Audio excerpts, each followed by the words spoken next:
Abu arajo nura femi bi kononto ani nani domi murmuru duru lasili amboke ka bo jela koroji konyumani wodala nega duru sira o de 76 33 43 03 76 33 43 03 Abu Safna Jara ni jugu ka fini ni kana Abu Safna Jara ibe joro le pays ne bembolo do mboni ayi sebeningala to de Burema Gindo dogoneke akumara akomu yesume extraordinaire bele muni sidawo kangake New York ko fe o kumana ko fugula munno o tigale no sidawo kama no watina Abu Safna Jara ko fugula en ko abena be okungulo mawa iningali tomi aya asigi patrika baka fola ko adugulente mashilame domna kombi gele chairman koni obe anka jamana ane sidawo mado nu nyonchala o do kum kono la kibina ka fa kum yesume extraordinaire bele do sidawo ma ko kolemme ka fa ku bena obuluda New York ko fe Abu Safna Jara bena ka fa kum nye dabena do munye maliki baruya kri o kibaruya la bara do fna ira ka fa ku da ko obna do burkina fna kibarola ko dimbala jile meken kenen ka munye na be New York ko kufo sidawo ma ko ani la sigina abu okufo patige baka fola aku wati munna sidawo ma fna kani la sigina abena ke munye New York ko fe Abu Safna Jara ni ko jatemna kalaje ibena ka fa ko munye anwa jamana fene an keleme ka plenty ko do munye France jugala munye oni nya korla o do kum konala maliden chama mbigi ire ni ngame domna kompi o sabuke ma chama ya do ka fa ko jere de ko mun flene na be sidawo na bale ko fo ibena ka fa ko munye decision chama mbe ubota ga decision no ibena ka fa ko France president na be Emmanuel Macron ko fo ali aklina tawdu ga ko munye sidawo ibena ne sigim nga New York ko fe ibena decision maneta mawo korfa munika anyashuma fula muna atigado kuma Abu Safna Jara ko abena be okungulo mawa fatrika ba ayeni ngali tomika asigi fatrika baka fola munye Burema Gindo ako wati munam yesome ordinaire bele do ni akli bala okera akara ko fe o some muno okera akara ko fe na be sirawo mako some ko fo Abu Safna Jara okera sababu ye nyangili munna be sanction ko fo o mungu taleme ka anwa jamana ninka asgere akara sababu ye ko o nyangili ko wuli ka bo anwa jamana ka abina ye ka fo ko alo odonin ka mamu ye sirawo fene anyama ya taraka kalfa munye Gine Bisawo jamana ni masage ma sigata la ko anyama ya taraka kalfa odo odo kum kono na manya fo ko munye Gine Bisawo ale jamana masage sidawo nyamaya ale de bule bi o sigata la obina la jere munke États-Unis ko fe nabe American ko fo o la jere mun munake o kibodo ko no solla ka bo mu jeune Afrique la o sigata la ko munye sidawo maw Abu Safna Jara ku se ko dimne no ame domna ko bi Mali marabaw ani kata fara munye Gine Conakry o lu marabaw fede o do kum kono la ibe na ka fo ku buga feran dabali bela dilet ki senga nabe sidawo maw ko fo sanction o be se ka taka anga jamana ninka asegara tugumna patrika baka fola akoko akoni mana ke tugu Abu sigata la ko munye Mali ni Gine Conakry kono fay ko asbe ko be chaya inyo sodeo mo ko ni nwanye kenekam ma chama fana ira ka foko set na ke burna makoy o sabu ko ya don ka foko ko mamumbe no de be dami makufo unu ka yeta o yekelenyi o kum kono la kibe na ka foko set na ke munye burkina ma Abu Safna Jara ni nwanye belebele na be na ke munye New York ko fe patrika baka fola ako munye surasi munu be fangala bi bamako surasi munu fana nube fangala Conakry ko fe Abu Safna Jara ko feran dabali bala dilen tigale no mo fe na be sida manu nun ko fo rasulun mesega do luga sira fetukumna o do kum kono la ibe na ka foko kibara do era kono solla ale no asro kibara jatigi tondu kayda ka foko mesida mo kube fega plenty do kono do mu cour pénal international da mo sok mala no be CP ko fo Abu Safna Jara kanyashi anwa surasi numa kayda ka foko mu nye crime commis contre la population ko bingara mu ye dugla donka ko be faka o plenty ko olado chenwa galon Abu Safna Jara mamake alay fola ka adon o do kum kono la mu fatrika bayno be Gino ko fo ayra ka fako Mali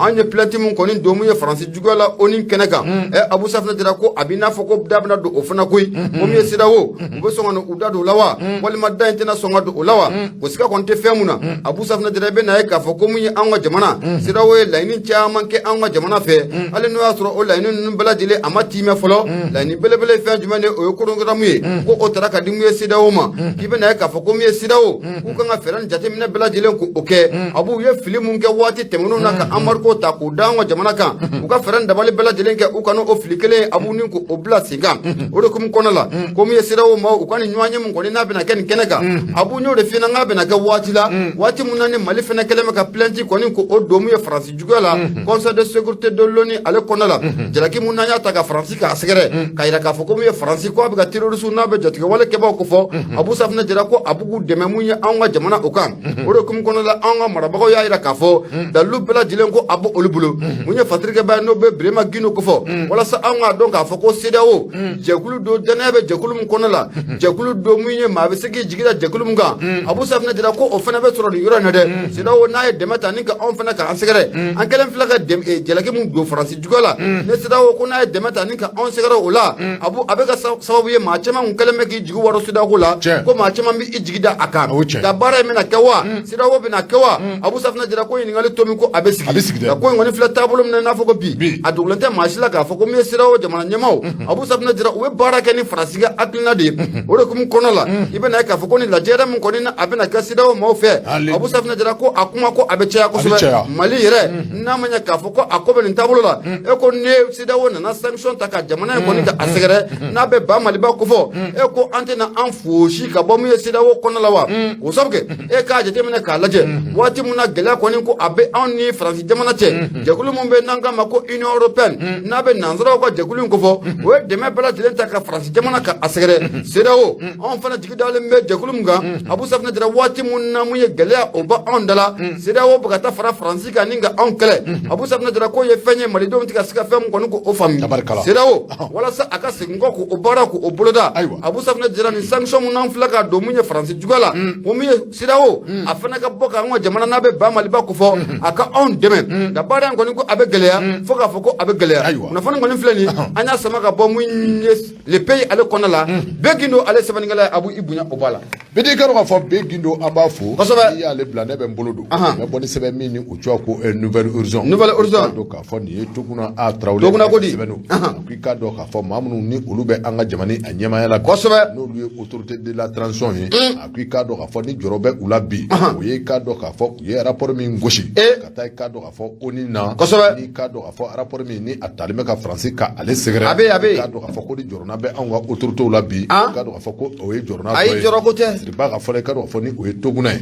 k'a dɔn k'a fɔ maa minnu ni olu bɛ anw ka jamana a ɲɛmaaya la bi bɛɛ lajɛlen bɛ a kalama k'a fɔ waati dɔ la min bɛ tali kɛ Faransilakaw la a yirala k'a fɔ sanga ani waati ninnu kɔni ye sɔsɔli caman da ka anw ka jamana k'a sɛgɛrɛ o kuma ye k'a dɔn k'a fɔ anw ka autorités u m'a bila da girinda la min bɛ tali kɛ k'a dɔn k'a fɔ rapport dɔ la kɔni o ɲɛgɛnna rapport k'a dɔn k'a fɔ a taara k'a dɔn k'a fɔ ONU siège la o bɛ wele ko Conseil de sécurité de l'ONU Organisation des Nations Unies k'a dɔn k'a fɔ a taara o yɔrɔ la ko tiɲɛ don k'a dɔn k'a fɔ société civile n'o ye société civile minnu ni olu bɛ an ka jamana kɔnɔ n'o ye k'a dɔn k'a fɔ ko olu kɔni bɛ ka soutien n'o ye k'a dɔn k'a fɔ dɛmɛ ani dɛmɛ gouvernement k'a sɛgɛrɛ k'a dɔn k'a fɔ maa minnu bɛ yen ni olu kan ka dɛmɛ yɛrɛ k'a sankɔrɔta kosɛbɛ walasa ka ɲɛsin anw ka autorités ma k'o dɔ ye politikimaaw ye k'a dɔn k'a fɔ politikima minnu ni olu bɛ jamana kɔnɔ k'a dɔn k'a fɔ ko ninnu ye kini ani wasili kɛ don tɛmɛnenw na k'a dɔn k'a fɔ olu makanba dɔ bɛ se ka da olu ka transition in kɔnɔ waati tɛmɛnen k'a dɔn k'a fɔ politikimaaw caman de bɛ yen minnu ni u ye jalaki ta k'a dɔn k'a fɔ san kelen in kɔnɔ ka Sukali Kukala Mayiga k'ale sɛgɛrɛ ale kɔni politikima caman de bɛ olu y'a yira don tɛmɛnenw na i k'a dɔn k'a fɔ min bɛ tali kɛ olu politikimaw la olu kɛn bɛ den kɛrɛfɛ ye nin k'a dɔn k'a fɔ nin transition ko in hukumu kɔnɔna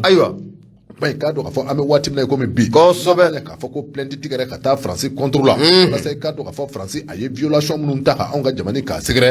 plainte ni o tigɛra politikima minnu bɛ yen ni olu bɛ k'u yɛrɛ kɛ i n'a fɔ u bɛ ka transition in k'a jukɔrɔma tindi kosɛbɛ kan ka u ka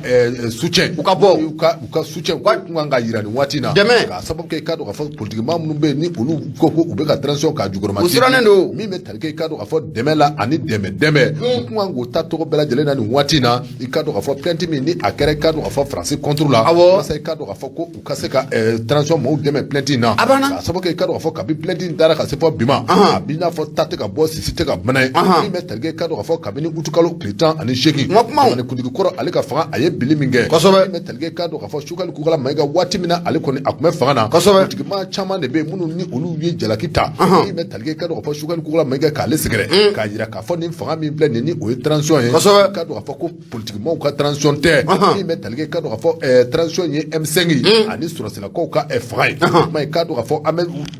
don minɛ komi sisan bɛɛ lajɛlen bɛ a kalama k'a fɔ Ablaye Mayiga min ni o ye ka don ka fɔ premier ministre nin waati na ale kɔni a bɛ fanga la o waati min na ka don ka fɔ ale nana premier ministre la a ye fɛɛrɛ ni dabali bɛɛ lajɛlen tigɛ i k'a dɔn k'a fɔ politikima i k'a dɔn k'a fɔ ani u ye ɲɔgɔnyew kɛ i k'a dɔn k'a fɔ politikima caman yɛrɛ bɛ yen minnu ni olu nisɔndiyara tiɲɛ don a k'a fɔ la ko don tɛmɛnenw na i k'a dɔn k'a fɔ gɛlɛya caman nana ka politikima dɔw sɛgɛrɛ a ka jan hali ni a y'a sɔrɔ k'a fɔ maaw bɛ jamana in kɔnɔ n'olu ye politikima ye n'i k'a dɔn k'a fɔ olu kɔni ye duuru don fiɲɛ nɔ o kɛra min bɛ talikɛ k'a dɔn k'a fɔ gɛlɛyaw nalen olu ye duuru don fiɲɛ nɔ min bɛ talikɛ Bubu Sisow la i k'a dɔn k'a fɔ ni o bɔra yen nɔ k'a dɔn k'a fɔ Karimu Keita a b'a la taa se k'a dɔn k'a fɔ Sadi ale ɲɛma ma a ka jan i k'a dɔn k'a fɔ ale fana a tununen baro o kuma i ka don k'a fɔ politikima kelen-kelen minnu ni olu tora an senkura i ka don k'a fɔ ko olu kɔni kun ye i ka don k'a fɔ gɛlɛya ta ka Sukali k'a sɛgɛrɛ i ka don k'a fɔ min bɛ talikɛ i ka don k'a fɔ sigi dɔ kɛra min ni a kɛra juin kalo ale tile 28 i ka don k'a fɔ o sɛbɛn min bɛ a jira k'a fɔ ko politikimaw olu kɔni y'a jira k'a fɔ ko u dɛmɛ kɛrɛfɛ nka i ka don k'a fɔ olu bɛ a ɲini tɔgɔ bɛɛ lajɛlen na i ka don k'a fɔ olu da ka se ka don transition ko la min bɛ talikɛ i ka don k'a fɔ sigi min ni o kɛra i ka don k'a fɔ a kɛra centre de formation et de collectivité territoriale la sigi min ni a kɛra wa i ka don k'a fɔ a ɲɛmaaya tun bɛ Abdoulaye Mayiga bolo n'ale ye premier ministre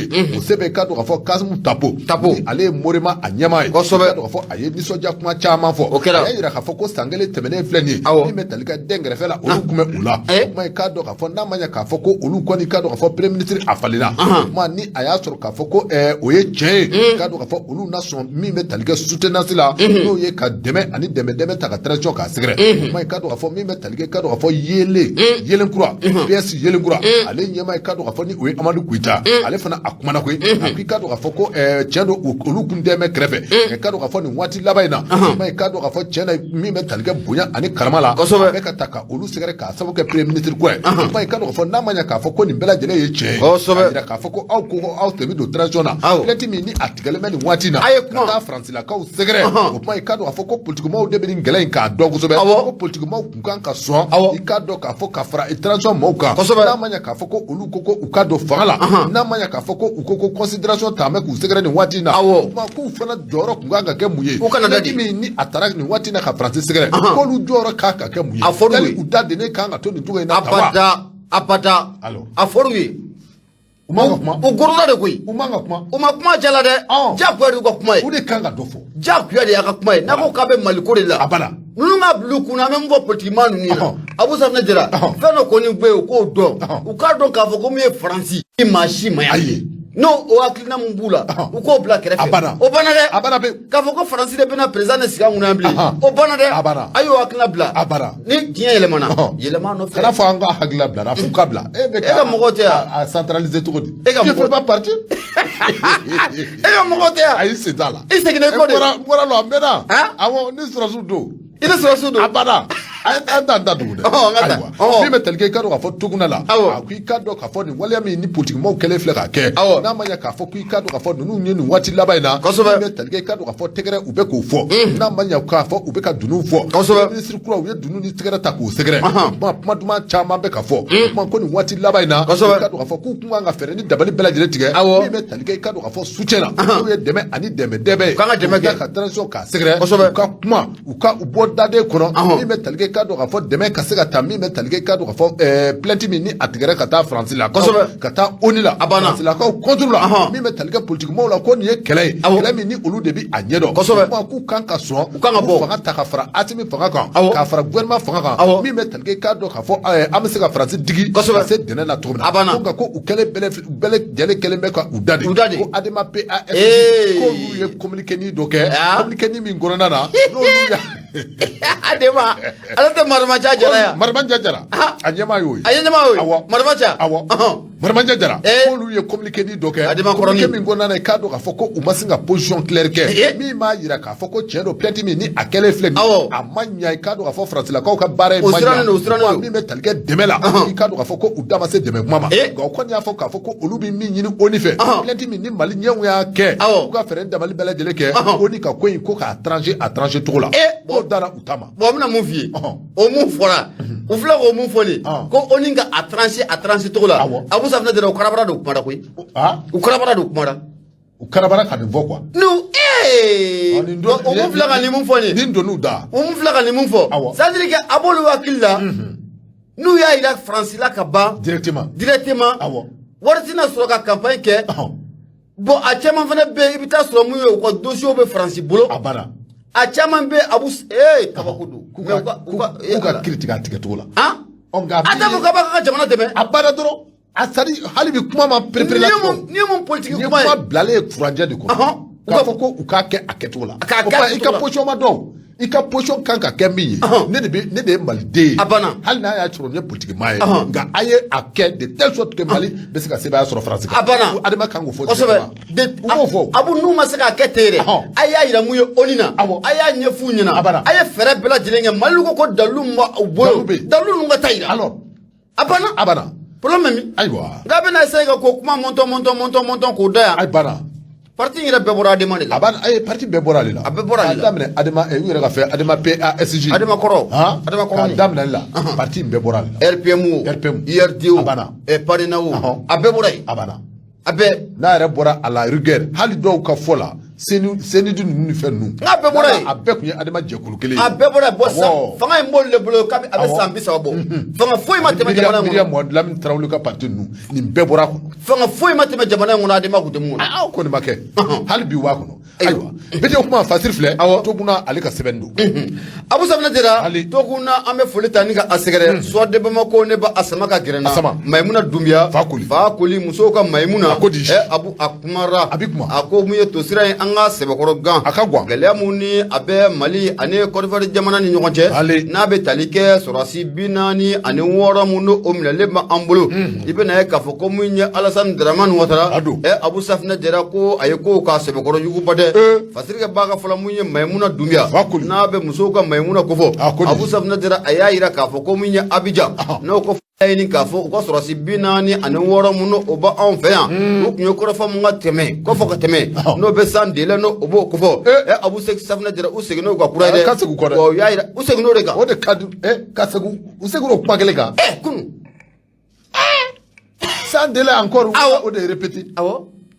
sandele ayo angata ni sandele mo ya Alassane Dramane Ouattara ibe na ka foko anaka gouvernement ku ya laini malife u ko sorasi binani ane woro to mumba u ambulia kwangu bla sandele wa mu ya laini CEDEAO fana fe ko CEDEAO ka fereni dabali ko sigi senga mu nywanye kaka jona nywanye munabe talike Côte d'Ivoire jamana ane Mali gele munu obani nyongoncha ni watina fatrika baka fola ako mu nye Côte d'Ivoire masake no be Alassane Dramane Ouattara no oba alekofo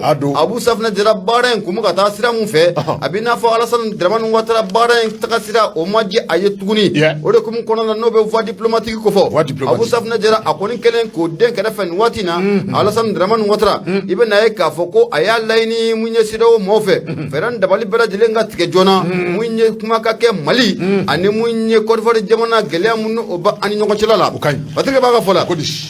muye maimuna dumbiya ayayira ka foko ni gelen ni ya jitemna kala je muye kunu muye Côte d'Ivoire masake no be Alassane Dramane Ouattara ko fo aka gouvernement o bora ka jabilike jabili munna be talike anga jamana fama no be colonel Hashim Koita ko fo ale layni munke wala samu nye surasi binani ani worom no omina leba on fanya bolo abise ka bo o kana to muna munye Côte d'Ivoire jamana abu ka gouvernement bora ka jabilike kunu patrika baka fola u ka jabul konala uyayira ka foko oluka surasi en fait yam domna kombi abu safna dira ko sigata la ko mi otage de dude ko an keleme ka otage ko mine o do kum kono la kuba ini sida o fe ko sida o ka feran da bali bala dilenga nywanye ka jona nywanye muna bena taleken ko inga patrika baka fola akwanga sigango doni abu safna dira ni akli bala munya anga jamana fama no be colonel Hashim Koita no oba ale ko fo juma do no bena septembre ko le kono toma sam bafla ane samugo ane fla délégation bele o bora munye Nigeria kona la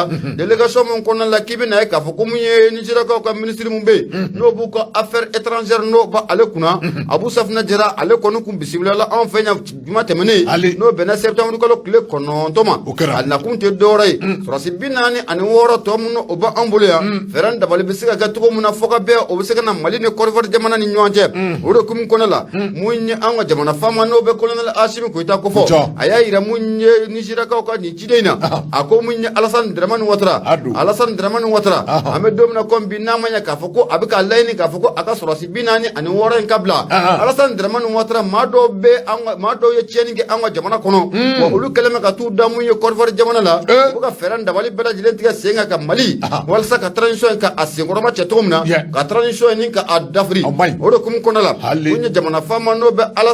Asimi Goyita kofɔ a y'a laɲini k'a fɔ ko mun ye an ka politique maa minnu bɛ nin waati in na n'u bolilen bɛ ka t'u dogo Côte d'Ivoire kɔnɔna la ni Côte d'Ivoire yɛrɛ jamana kɔni o b'u u sutura u bɛ se ka kisi ka bɔ kiiri tɔɔrɔ ma cogo min na mandat d'arrêt international bɛ a maa minnu nɔfɛ ko fɛɛrɛ ni dabali ka kɛ mun ye Alassane Dramane Ouattara a ko o di anw ma Abu ko n'a y'o di ko u ka sɔrɔsi 46 min fɛnɛ ko an b'o di u ma Patrick b'a ka fɔ la an ka jamana faama ka fɔ la a ko maa minnu tɔgɔ fɔlen filɛ nin ye mandat d'arrêt international bɛ maa minnu kan Abu Safinɛ Jara i bɛ na ye k'a fɔ k'u bɛ k'u to Côte d'Ivoire jamana de kan ye ka tiɲɛni caman ta ni ka an ka jamana k'u sɛgɛrɛ janfajugu caman de bɛ yen Abu Safinɛ Jara ninnu bɛ a labɛn ni ka na a surutu an ka jamana kɔnɔ la ko ye fɛn mun na a tɛ bɛn cogo si la o de hukumu kɔnɔ la ko ale b'a ɲini Alassane Dramane Ouattara fɛ a ka fɛɛrɛ dabali kɛ ka maa ninnu kɔni k'o di mun ye jamana in ma Patrick b'a ka fɔ la i bɛ na ye k'a fɔ nin laɲini mun na a kɛra Côte d'Ivoire jamana la Alassane Dramane Ouattara kunun a n'a ka gouvernement maaw u ye ɲɔgɔn ye belebele kɛ ni laɲini mun kɔnɔ la u y'a yira k'a fɔ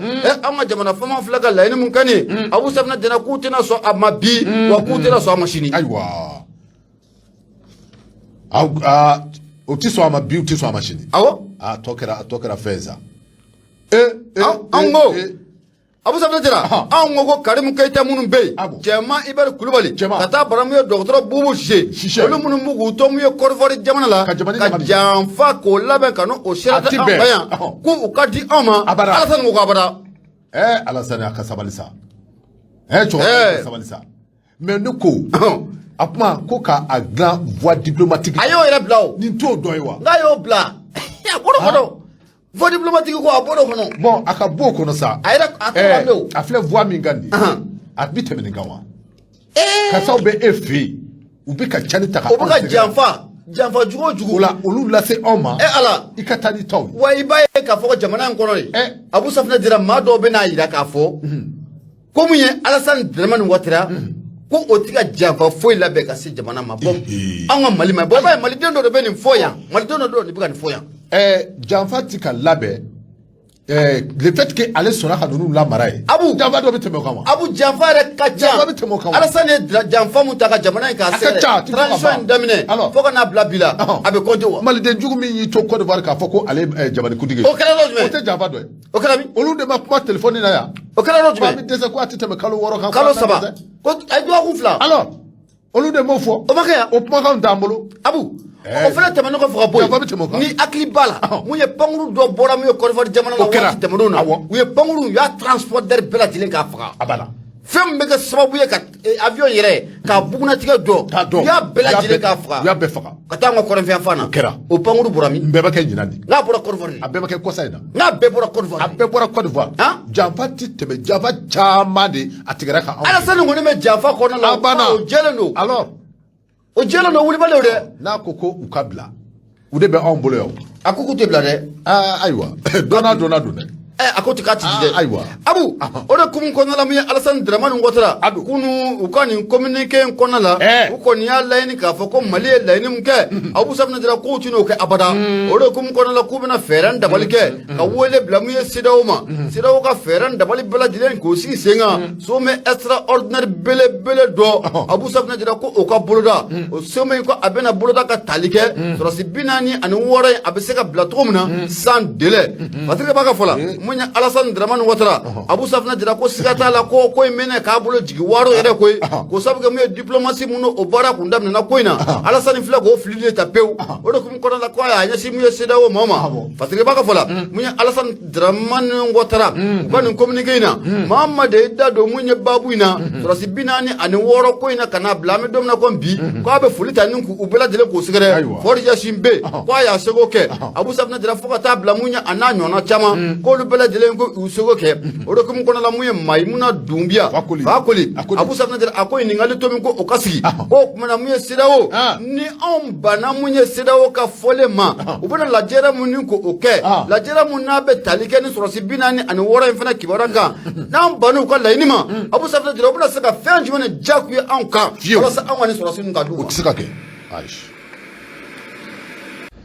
Abu Safina jira an bɛ segin kura ye ka na kumaso kɔnɔ mun ye Baba Énergie ye ale tun y'i deli ko ni ko o boloda a y'i deli ko k'a boloda nin waati na mun ye Gawusu Kalilu Berete kalakisɛ ɲɛnama Ala ka hinɛ a la ale ye groupe belebele mun san ka di Nura FM ma nin waati na an y'an sɛlɛ o sanfɛ Abu Safina jira kunnafoni mun n'o kuma an bolo o de ye Soir de Bamako mun ye Côte d'Ivoire jamana kɔnɔ ale y'a jira k'a fɔ ko Assimi Goïta a ye laɲini mun kɛ Abu Safina jira ko laɲini k'u tɛna jɛn n'a ye bi k'u tɛna jɛn n'a ye sini wa min ye CEDEAO ye k'u ka ɲɔgɔn ye belebele ko o boloda joona mun ye ɲɔgɔn ye mun o bɛna kɛ sababu ye k'olu ni Mali k'u fara ka bɔ ɲɔgɔn na kunnafoni y'o ye an y'a sama ka bɔ Soir de Bamako kɔnɔ i bonya o b'a la bɛɛ ka dɔn k'a fɔ teliya la an bɛ bolo don n bɛ bɔ ni sɛbɛn min ni o cogoya ko les démocrates kosɛbɛ kɛ n'i ka dɔn k'a fɔ u ka bi bɔli ye masiri jɛkulu olu y'a sɛbɛn ko i k'a dɔn k'a fɔ min bɛ tali kɛ hali bi banmanjiya waliw la kosɛbɛ ko a ɲɔ ɲaamɛ anw ka jamana a fa dɔw fɛ kɛrɛnkɛrɛnyara min ni o bɛ wele ko Talataye i k'a dɔn k'a fɔ Talataye o ye dugu ye ko min k'a dɔn k'a fɔ ni a bɛ an sɔn ko o maraw kɔnɔ min bɛ tali kɛ k'a dɔn k'a fɔ banmanji waliw la i k'a dɔn k'a fɔ ko a sɛbɛn ɲɔ ɲaamɛ nin yɔrɔ in na sabula i k'a dɔn k'a fɔ maa 30 bayango minnu ni olu ye civiliw ye a ka jan i k'a dɔn k'a fɔ olu bɛ jɛrɛ jɛkulu la jɛkulu min ni o bɛ wele ko mouvement pour le salut de l'Azawad i k'a dɔn k'a fɔ o civil maa 30 bayango i k'a dɔn k'a fɔ ko olu kɔni ko olu bunena u ni la k'a sababu kɛ i k'a dɔn k'a fɔ banmanjiya wale dɔ tɛmɛna i k'a dɔn k'a fɔ u ni jɛkulu cɛ jɛkulu min ni o bɛ wele ko i k'a dɔn k'a fɔ mouvement min bɛ wele ko i k'a dɔn k'a fɔ État islamique o Grand Sahara i k'a dɔn k'a fɔ olu kɔni nana affrontement kɛ ɲɔgɔn na min bɛ tali kɛ i k'a dɔn k'a fɔ olu kɔni i k'a dɔn k'a fɔ u karila ɲɔgɔn na karila ɲɔgɔn na i k'a dɔn k'a fɔ o de taara wolo fɛn na fɛn min ni a ma ɲa kosɛbɛ k'a sababu kɛ maa 30 bayango civil kunda minnu ni olu bɛ MSA la olu fatura ko olu kɔni ko olu bunina u ni la Talata i ka dɔn k'a fɔ a bɛ Gawo ale mara kɔnɔna na parce que b'a ka fɔ la k'i ka dɔn k'a fɔ nin communiqué a bɔra k'a bi jumadon i ka dɔn k'a fɔ ni a bɛnna i ka dɔn k'a fɔ juma tɛmɛnen ma i ka dɔn k'a fɔ a kɔni yɛrɛla k'a fɔ nin waleya a cɛjugu in kɛra plateforme mɔgɔw olu de ye a communiqué k'a kɛ kuma i ka dɔn k'a fɔ u ko o sababu la min bɛ tali kɛ i ka dɔn k'a fɔ Mali a gouvernement la min bɛ tali kɛ i ka dɔn k'a fɔ an ka surasilakaw la les famaw u bɛ a ɲini u fɛ min bɛ tali kɛ i ka dɔn k'a fɔ hakaja MINUSMA fana na i ka dɔn k'a fɔ jɛrɛjɛkulu fɛn o fɛn ni olu bɛ jamana in kɔnɔ walasa i ka dɔn k'a fɔ lakana a bɛ se ka sabati cogo min na fɛɛrɛ ni dabali bɛɛ lajɛlen tigɛ i k'a dɔn k'a fɔ ka larawali k'a boloda nin kɛnɛ in kan walasa i ka dɔn k'a fɔ banmanji wale minnu ni a bɛ ka taga nin yɔrɔw ni o bɛ an sɔnko mara la a bɛɛ lajɛlen bɛ t'i ɲɔgɔn i yɛrɛ sɔrɔ Gawo o région kɔnɔ maa terroriste i k'a dɔn k'a fɔ saga ni waati banmanjiya walew bɛ ta ka jamana kɔnɔdenw k'u sɛgɛrɛ i k'a dɔn k'a fɔ butigiw olu bɛ dakari a ka jan i k'a dɔn k'a fɔ min bɛ tali kɛ commerçants na olu ka minɛnw bɛ minɛ u la min bɛ tali kɛ i k'a dɔn k'a fɔ dumuniw la balo i k'a dɔn k'a fɔ ninnu bɛɛ lajɛlen bɛ cɛ u fɛ i k'a dɔn k'a fɔ ka taa ni o ye i k'a dɔn k'a fɔ u taa yɔrɔ la waleya don waleya min ni a bɛnnen tɛ i k'a dɔn k'a fɔ taabolo don min ni a sɛbɛn ɲɔ a ɲaamɛ kuma k'a ɲini faama fɛ MINUSMA k'a fɔ k'u ka dɛmɛ ani dɛmɛ ta kɛrɛnkɛrɛnnen ka dɔn k'a fɔ ka nin yɔrɔ ninnu sɛgɛrɛ walasa ka dɔn k'a fɔ lakana a bɛ se ka sabati cogo min na Basiri filɛ nin an ye min bɔ le démocrate kɔnɔ fasiri jɛkulu olu ka sɛbɛn Soir de Bamako ne bɛ n bolo don n bɛ bɔ ni a ye Yusufu Konate Dankɔrɔba in a kumara a b'u ko min ye attaque terroriste n'o o ko fɔra a tɛ mun ye jatigɛwale kɛbaa ninnu ko fɔ a b'u ye attaque dɔ kɔni ko o ta k'an ka poste de contrôle dɔ ka a sɛgɛrɛ poste de contrôle mun na a bɛ Jalabugu taa la Segu mara o kɔnɔ la nka i bɛ na ye k'a fɔ kibaruya duman ye fɛn min ye Abu Safina jara a yira k'a fɔ ko min ye civil kelen ko o de banana ani mobili kelen ko o tiɲɛna ani moto 3 ɲɔgɔnna Abu Safina jara ko olu jenina mun ye Yusufu Konate a yira k'a fɔ ko min ye tarata don dɔ bɛrɛ septembre kalo tile 13 ma san 2022 nɛgɛ ɲɛ 22 o tɛmɛlen ni sanga damadɔni ye an ka poste de contrôle mun n'a bɛ Jalabugukaw fɛ yen Abu Safina jara région de Segu o tɛ ale wa a bɛ mun ye bila sira kan i bɛna ye k'a fɔ ko mun ye jatigɛ wale kɛbaa ninnu ye u ye attaque dɔ kɔni ta ka taa nin poste de contrôle nin ka a sɛgɛrɛ nka Abu Safinɛ Jara an ka armée mun kun jɔlen b'a a sen kan mun ye attaque terroriste u y'a sɛbɛkɔrɔ repousser Patrick b'a ka fɔ la a ko i bɛna ye k'a fɔ ko kibaruyaw kɔni ko o sɔrɔla k'a yira k'a fɔ ko mun ye jatigɛ wale kɛbaa ninnu Abu Safinɛ Jara k'u tun bɛ taa maa 6 ɲɔgɔnna la wa u tun bɛ moto 3 o de sanfɛla la moto mun bɛ n'an k'a ma ko marque Sanili Abu Safinɛ Jara waati mun na u ye attaque kɔni ka an ka nin poste in ka a sɛgɛrɛ i bɛna ye k'a fɔ ko an ka lakanabaaw y'u jɔ jɔyɔrɔ la koyi o sabu kɛ mun ye renfort dagabana nana joona joona ka bamaci ninnu Abu Safinɛ Jara k'u bunte a ma ɲɛ mun kɔ u ye segin kɔ baaraw ni k'o bolo da nka kibaruyaw y'a jira k'a fɔ ko min ye civil kelen ko o banana ani mun ye moto 3 ɲɔgɔn na o jenina fo ka taa fara mun ye mobili dɔ bɛ n'an k'a ma ko marque Toyota RAV4 Abu Safinɛ Jara ko o fɛnɛ ko o jenina ko mun ye bamaci ninnu ye waati mun na u y'u ka nin kɛwale kɛ Abu Safinɛ Jara i bɛna ye k'a fɔ ko u bolila ka don tu kɔnɔnaw kɔni la o hukumu kɔnɔna la i bɛna ye k'a fɔ ko o waatinin kelen bɛɛ mun ye maa mun bɛ n'ale directeur régional de la police nationale de Ségou Abu Safinɛ Jara k'ale sen bɛ i kɔnɔkɔrɔ ka taa kɛnɛ in kan n'o bɛ poste de contrôle in Jalabugu n'o o bɛ ale kofɔ mun ye commissaire divisionnaire n'o bɛ Abdoulaye Kulibali kofɔ a fana tun bɛ kɛnɛ in kan o tɛmɛnen kɔfɛ ka bɔ mun ye commandant de la gendarmerie de Pelengana n'o de bɛ lieutenant Siriki Kulibali kofɔ fo ka taa fara mun ye directeur régional des douanes de Ségou Aruna Dambele ani officier caman Abu Safinɛ Jara ninnu bɛɛ lajɛlen y'u sen b'u kɔnɔkɔrɔ ka taa mun ye nin poste de contrôle in Jalabugu ka taa ko in jateminɛ ka a lajɛ Patrick b'a ka fɔ la a ko n'i ye nin attaque in jateminɛ k'a lajɛ nin waati na ko mun ye jatigɛ wale kɛbaa ninnu ye Abu Safinɛ Jara u ka wulikajɔ fanga ko a ka bon dɔɔni o de hukumu kɔnɔna la k'i bɛna ye k'a fɔ ko hali n'o y'a sɔrɔ mun ye an ka armée u kɛlen bɛ k'u jɔ sen kan o sabu kɛ mun ye maramafɛn minnu bɔ anw bolo bi ani ka taa fara mun ye an ka armée u ni donnen bɛ ka se degré ma bi Abu Safinɛ Jara ko siga t'a la ko bamaci kɛlɛ ko dɔɔni ko a bɛna ban nka yan'a a ka ban i bɛna ye k'a fɔ ko bamaci tɔ ye kelen kelen ni mun ye Abu Safinɛ Jara k'u bɛ ka to ka bali ka gɛlɛya kɔni ko o ta ni ka an sɛgɛrɛ o de hukumu kɔnɔna la ko misali la i bɛna ye k'a fɔ ko mun ye septembre kalo tile 8 ka dugu jɛ septembre kalo tile 9 na i bɛna ye k'a fɔ ko mun ye préfet mun na ale bɛ yɔrɔ so kɔnɔna la mun ye ko bamaciw n'a bɛ jatigɛ wale kɛbaa ninnu kofɔ Abu Safinɛ Jara u taara sɛlɛ ale ka du kɔnɔna la u y'ale ka mobili kɔni ta ni ka tɛmɛ n'o ye nka mun ye maa ni fɛnɛ ko o ma to o ko la Patrick b'a ka fɔ la o yɔrɔnin bɛɛ k'i bɛna ye k'a fɔ ko mun ye préfet mun na ale bɛ yɔrɔ so kɔnɔna la ale yɛrɛ sɛda ni ka bɔ ka bin tɛ cari n'a ma ye k'a fɔ ko mun ye jatigɛ wale kɛbaa ninnu nin waati laban in na u ka wulikajɔ o fanga ka bon mun ye yɔrɔ so kɔnɔna la armée bolo mun ye préfet ale kɔni ye sariya k'u bɔ ko bin tɛ cari sariya mun kɔnɔna la a y'a yira k'a fɔ k'a daminɛ nɛgɛ ɲɛ 22 la Abu Safinɛ Jara fo ka taa se mun ye 5 du matin mana tɛmɛ min sanga 30 ye Abu Safinɛ Jara ko bolimafɛn foyi tɛ tɛmɛ n'a bɔra mun ye armée ale ka bolimafɛnw na kunnafoni kɔni filɛ nin ye an y'a sama ka bɔ mun ye soit Debamako ale kɔnɔna la Yusuf Konate ale sɛbɛnnikɛla ye Abu Ibunya o b'a la ayiwa bidikɛ dɔ k'a fɔ teliya la ne bɛ n bolo don ne bɔ ni sɛbɛn min ni o cogo ko la sirène k'a dɔn k'a fɔ teliya la nin ye Abdramane Dugure ale ka sɛbɛn don Abdramane ko di k'a dɔn k'a fɔ ka kɛ ni kurantigɛba min ni u bɛ senna sisan k'a dɔn k'a fɔ énergie du Mali ko nin waati laban na ko u wulila u deliko la a ka jan n'a ma ɲɛ k'a fɔ ko a directeur o falenna a ye k'a dɔn k'a fɔ ko directeur kura min ni a nalen filɛ a ye k'a dɔn k'a fɔ ko da bɛ a ye suna tɛ a ye sabula i k'a dɔn k'a fɔ ko n'i ye dɔw ka fɔ la a bɛɛ kelen n'i ye sugunɛkɛla bila kan'a fɔ barakɔtala i b'a ta a bɛɛ kelen c'est la même chose a bɛɛ kelen ale yɛrɛ nali ale kurantigɛ ka sɛlɛ a si ma kuranti ayiwa o kuma i k'a dɔn k'a fɔ fasiriba ale ka fɔ la a ko i k'a dɔn k'a fɔ directeur dɔ taara i k'a dɔn k'a fɔ ntori taara ntori nana k'a bɛɛ lajɛlen ye kelen ye a bɛɛ kelen a sababu kɛ i k'a dɔn k'a fɔ directeur min ni a nɛrɛ filɛ nin ye i k'a dɔn k'a fɔ ko a tun bɛ mɔɔw ɲɛ ko a na se ka min kɛ a tɛ se i k'a dɔn k'a fɔ ko a ma se k'o kɛ a tɛ se o min bɛ tali kɛ kurantigɛ la ko hali bi ko a ma ban dɔw y'a jira k'a fɔ waati tɛmɛnen na kurantigɛba min ni a bɛ ka kɛ k'a sababu ye sanji ko ye k'a sababu kɛ waati tɛmɛnen na sanji a kumaya a kumana o y'a sababu ye dɔw y'a jira k'a fɔ ko min bɛ tali kɛ minɛn dɔw la k'a na kɛ ni minɛn dɔw fana canimɛ k'a ka jan dɔw yɛrɛ taara jira k'a fɔ ko min bɛ tali kɛ tajiko la o ye carburant ye a ye k'a dɔn k'a fɔ ko o na kɛ ni o fana dɛsɛmɛ o kuma i k'a dɔn k'a fɔ an bɛ waati min na komi bi kurantigɛ min ni a tun bɛ kɛ waati tɛmɛnenw na i k'a dɔn k'a fɔ tilema waati ni a kɛra sababu ye ka directeur k'a falen directeur kura min ni a nanen filɛ a nɔ la ko a se tɛ ka i jɔ jɔyɔrɔ la yɔrɔ min bɛ se ka kurantigɛ k'a bali anw ka jamana in kɔnɔ o kuma gɛlɛya min ni an bɔra a kɔnɔ a ka jan n'a ma ɲɛ k'a fɔ ko an bɛ samiyɛ la i k'a dɔn k'a fɔ baw u falen bɛ baw falen bɛ k'a sababu kɛ hali bi i k'a dɔn k'a fɔ kuran a bɛ ka tigɛ anw fɛ jamana in kɔnɔ i k'a dɔn k'a fɔ fɛn don min ni a ka gɛlɛn koyi o kuma ko directeur kura min ni a nanen filɛ EDM cɔ la a ye k'a dɔn k'a fɔ ko baara de bɛ a bolo o kuma ko a ka fɛɛrɛ ni dabali bɛɛ lajɛlen tigɛ a ka jan n'a ma ɲɛ k'a fɔ ko danaya dara a kan k'a fɔ ko a na se ka jɔyɔrɔba in fa ko ni a dɛsɛra Tora a ko i ka dɔn k'a fɔ ko nimisa na kɛ taalen nɔfɛ koyi. A tɛ se. Batiri filɛ i ka dɔn k'a fɔ an ye min bɔ la sirène kɔnɔ Abdramane Doucouré ale ka sira. A tɛ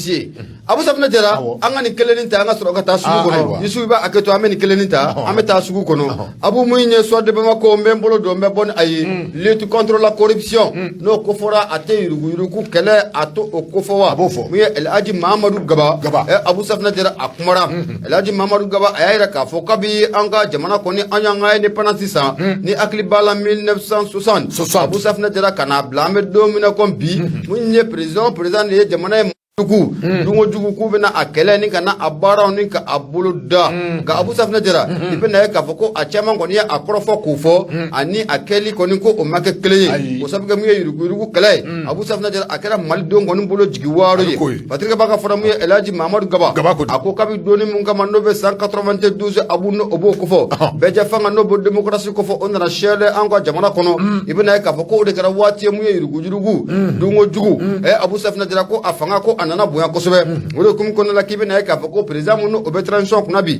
n'a bɛ jamana faama colonel Assimi Goïta n'a ale ko fɔ i bɛna ye k'a fɔ ko ale yɛrɛ bɛna waati min na a y'a yira k'a fɔ ko min ye yuruguyurugu kɛlɛ Abu Safinɛ Jara ko a tɛna to kɔ o la abada Mamadu bɛ k'a fɔ k'i ye jamana in nafolo ni ka Abuja Abu Safinɛ Jara k'i kɔnɔ nafa a na bɔ i kɔnɔ n'a ma ye k'a fɔ ko min ye jamana faama ale ye hakilinata ko ta fatirikɛ ba mun ye El Hadji Mahamadou Gaba a ko k'an ka ɲɔgɔn hakili k'o lakunu dɔɔni ko sabu kɛ i bɛna ye k'a fɔ ko dungo jugu caman de kɛra an ka jamana kɔnɔ la yan wa o dossier caman de bɛ nin waati in na a dalen bɛ mun ye kiribon kɔni olu ka tabali o sanfɛ Abu Safinɛ Jara i bɛna ye k'a fɔ ko mun ye procureur de la République de Bamako k'a ye ani ka taa bila mun ye mɔgɔ ci la Abu Safinɛ Jara a bɛ don min na comme bi a bɛ n'a fɔ ko yuruguyurugu dossier ninnu caman u bɛna ta bolo la dɛ fo usage de faux Abu Safinɛ Jara ko siga t'a la ko sɔɔni ko min ye kulekan kɔni ko a bɛ bɔ Abu Safinɛ Jara Patrick b'a ka fɔ la a ko fɛn mun bɛ yen n'o bɛ ka magnifie kɔni kamana gan nin ko in na o sabu kɛ mun ye transition waati mun sumana ka di o ma waati min kɔni a tɔ ma jan bilen u kan ka fɛɛrɛ dabali bɛɛ lajɛlen kɛ dossier belebele min n'olu dalen bɛ tabali sanfɛ nin waati in na Abu Safinɛ Jara ka dossier ninnu ka a furan maa mun ye jalaki ka jalaki ta ka o sɛgɛrɛ maa mun jo o ka kɛ jotigi ye Abu Safinɛ Jara nka i bɛna ye k'a fɔ ko waati kɔni ko a bɛ bolila an nɔfɛ dɛ o de komi kɔnɔ la i bɛna ye k'a fɔ ko mun ye an ka kiiri ma u kan ka fɛɛrɛ dabali bɛɛ lajɛlen kɛ dossier giriman damada bɛ yen Abu Safinɛ Jara k'u ko ta ba la a ko INPS i bolo kɔrɔta a ko dumuni mun o kɛra INPS la détournement mun o kɛra INPS la u ko o dossier ninnu k'o ta ba la Abu Safinɛ Jara n'i fana hakili b'a la mun ye san 2015 o kɔnɔ la mun ye an ka engrais feerela tɛ ko Abu Safinɛ Jara o kiiri bon fana ko o bɛ yen abada Bakari Togola, Bakari Tereta, Bakari Traoré. C'est la même chose. Après Bakari. Abu, Jamgo est Kokura. Ko office du Niger. Il peut n'avoir qu'à faire comme un marché gré à gré. Abu Safinɛ Jara ko o dɔ fana ko o kɛra ye n'o fana bɔra ye mun ye aéronef de l'armée Abu Safinɛ Jara o fana dossier ko o dalen bɛ yen n'o fana bɔra ye an ka taa Gabriel Touré la musaka dɔ fana ko o ɲaamina ye Abu Safinɛ Jara ko rénovation ka Gabriel Touré ka a ɲɛnamaya ani ka taa fara mun ye minɛnw ka k'u san ka don Gabriel Touré kɔnɔ Abu Safinɛ Jara ko o baara o ma kɛ o nafolo ko o mangira o fana mana bɔ yen Abu an ka miliyari 3 o tununa mun ye ministère des finances o kɔnɔ la maa ma kɛ Ala ye k'o dɔn o fana mana bɔ yen mun ye affaire min bɛ n'an k'a ma ko projet Sunjata Abu Safinɛ Jara ko o dossier fana ko o projet Sunjata awɔ o fana kun ye projet dɔ yan awɔ ni wari dun projet ninnu kɔni awɔ Abu n'o fana bɔra yen a ko n'i taara Kaye n'i donna Kaye kɔnɔ la conseil régional de Kaye Abu Safinɛ Jara an ka miliyari caman den o de mangira ye maa ma kɛ Ala ye k'a dɔn Abu n'o fana bɔra yen i bɛna ye k'a fɔ ko min ye ministère de l'agriculture Abu Safinɛ Jara kasa mun n'a b'olu nɔfɛ o kasa k'o ka jugu kosɛbɛ miliyari 700 ani 41 Abu Safinɛ Jara ko o ɲaamina ye o fana tɛmɛnen kɔfɛ ka bɔ yen Abu Safinɛ Jara dunni ko o kɛra ko ye o miliyari 700 ani 40 mun o dunna ministère de l'agriculture Abu o kɔnɔ la a kɛra sababu ye an dɛmɛlikɛla jɛkulu caman bɛ yen Abu Safinɛ Jara olu u bolo ni ka a jigin Abu n'o fana bɔra yen i bɛna ye k'a fɔ ko mun ye vérificateur général a ka rapport mun n'a y'a bɔ ka bin taba sanfɛ 2018 o kɔnɔ la i bɛna ye k'a fɔ ko mun ye dossier 10 sɛgɛsɛgɛli 10 o kɛra dossier 7 Abu ko o taara bala an ka ambassade kɔnɔ la yen Wagadugu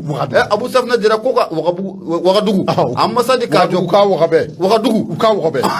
Wagadugu k'a fɔ ko an ka ambassadeur dɔ ka jɔ ye Abu Safina Jara o musaka ko ɲamin kɛra o la ni bɔra ye Mali ka lasigi so mun filɛ n'a bɛ Madrid mangement kɛra ye Abu Safina Jara dɔw fana bɔra ye i bɛna ye k'a fɔ ko Mali ka consulat mun n'o bɛ dɔ la Abu Safina Jara mangement kɛra ye o Roma o tɛ Italie kɔfɛ wa o ye Djibiri Ture ka dugu ye Djibiri Ture ka dugu ye ko ɲamini fana kɛra ye k'a bɛ wɔgɔbɛ awɔ Abu n'o fɛnɛ bɔra ye Abu Safina Jara ko min ye direction nationale de la santé million 700 ani kɔ Abu Safina Jara ko a fɔra ko donna taji la maa ma kɛ Ala ye k'o taji k'o ta yɔrɔ dɔn pharmacie populaire du Mali n'a bɛ PPM ko fɔ mun ye million 24 Abu Safina Jara a na a kunkan fɔ aéroport du Mali milliard 2 ani ye wari ye sa Abu ni ye nin bɛɛ fara ɲɔgɔn kan a ka ca dɛ han vérificateur cɛ bɛ baara la dɛ Abu ko mun ye kiiri bɔ ma u ka fɛɛrɛ dabali bɛɛ lajɛlen kɛ ka nin dossier ninnu ta baara joona o sabu kɛ waati min Ousmane Nɔgɔlen transition kuntala k'a ka surun a ka surun e ko ni an tɛmɛna nin kan an ɲini dɔ ka fara kan parce que nin ko ninnu bɛɛ tɛ se ka koron ka bɛn ni waati ko ayiwa Abu ni kɔni dossier kɔni filɛ nin ye don na nataw la da bɛ don la nka an bɛ taa sugu kɔnɔ ka na n'an bɔra sugu kɔnɔ ka na an na n'Ala sɔnna Sigata labu ye Kengaleru Wasolo Badrissa Keita n'a ka jama olu y'an jigi ye n'o de fina Kengaleru Wasolo numéro 1 ale filɛ nin ye n'i bɛ taa Jalakɔrɔji yan'i ka se mairie ma i b'i kin numayanfan lajɛ mun ye Adama Diallo ale dalen bɛ o butigi kɔnɔna la ye n'o bɔra sa mun ye Jamusabugu ni tɛmɛna gendarmerie ka yɔrɔ la Abu Safina Jara i b'i kiniyanfan ko o lajɛ i bɛna ye k'a fɔ ko mun ye Keita yɛrɛ ko o dalen bɛ yen belebele yɛrɛ sa n'o bɛ Badrissa Keita ko fɔ an bɛ foli ta ni ka a sɛgɛrɛ Nura FM do 76 33 43 03 i bolo Bidi kɛra ka fɔ la sira nin b'ale ta Abdramani Diko ale ka sɛbɛn Abdramani Kodi i ka dɔn ka fɔ an ka taa polisilakaw ka yɔrɔ la mun bɛ yen bɛ wele ko front social a bɛna fɔ polisilakaw u b'a fɛ ka dimi o diminen don i ka dɔn ka fɔ polisilakaw olu nisɔndiyalen tɛ kɛrɛnkɛrɛnnenya i ka dɔn ka fɔ ɲɛmaa minnu ni olu bɛ anw ka jamana in ɲɛmaaya la bi polisilakaw b'a fɛ ka dimi u kɔrɔ munna a sababu kɛ i ka dɔn ka fɔ bɛnkan minnu ni u tɛmɛna olu ni polisiw cɛ kabi waati dɔ la bɛnkan ninnu bi n'a fɔ hali bi i ka dɔn ka fɔ a si kelen ma sabati maa min ni a bɛ wele ko i ka dɔn ka fɔ traitement salarial min ni a bɛ wele ko unification des grilles salariales n'o ye k'a dɔn k'a fɔ saraw bɛɛ lajɛlen ko waati dɔ la a kun fɔra kabini août kalo ale tile kɔnɔna na août kalo k'a dɔn k'a fɔ san 2021 o waatiw la k'a dɔn k'a fɔ a kun fɔra k'a fɔ min bɛ tali kɛ fonctionnaires saraw la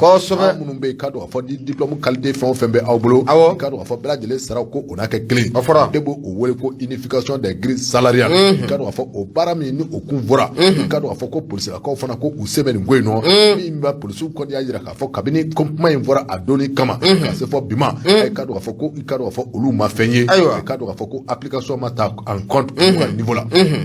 min bɛ tali kɛ polisilakaw la u ye assemblée générale ba kɛ assemblée générale in kɔnɔna na i ka dɔn k'a fɔ faraɲɔgɔnkanba u ye a kɛ ka bɛn ni septembre kalo tile 13 tɛmɛnen ye i ka dɔn k'a fɔ wa faraɲɔgɔnkan u y'a kɛ u yɛrɛ ko GMS ka dɔn k'a fɔ GMS kuru polisiw kelen-kelen bɛɛ lajɛlen ko u bɔra représentant bɔra i ka dɔn k'a fɔ k'a daminɛ Kayi fɔ Diboli i ka dɔn k'a fɔ polisilakaw olu bɛ yɔrɔ o yɔrɔ bɛɛ lajɛlen nana i ka dɔn k'a fɔ kana kɛnɛ in kan i ka dɔn k'a fɔ a sɛbɛn i ka dɔn k'a fɔ min bɛ tali kɛ u ka secrétaire général la n'o ye i ka dɔn k'a fɔ lafasatɔ ɲɛmaa ye a kɔni i ka dɔn k'a fɔ a ye kuma caman fɔ a ko i ka dɔn k'a fɔ ko cɛ do i ka dɔn k'a fɔ min bɛ tali kɛ kabini grille salariale ko kuma a daminɛna ka se sisan ma i ka dɔn k'a fɔ ko o ni ministre so min ni o ɲɛsinnen bɛ sarako ni musakakow ma ministère de l'économie et des finances ye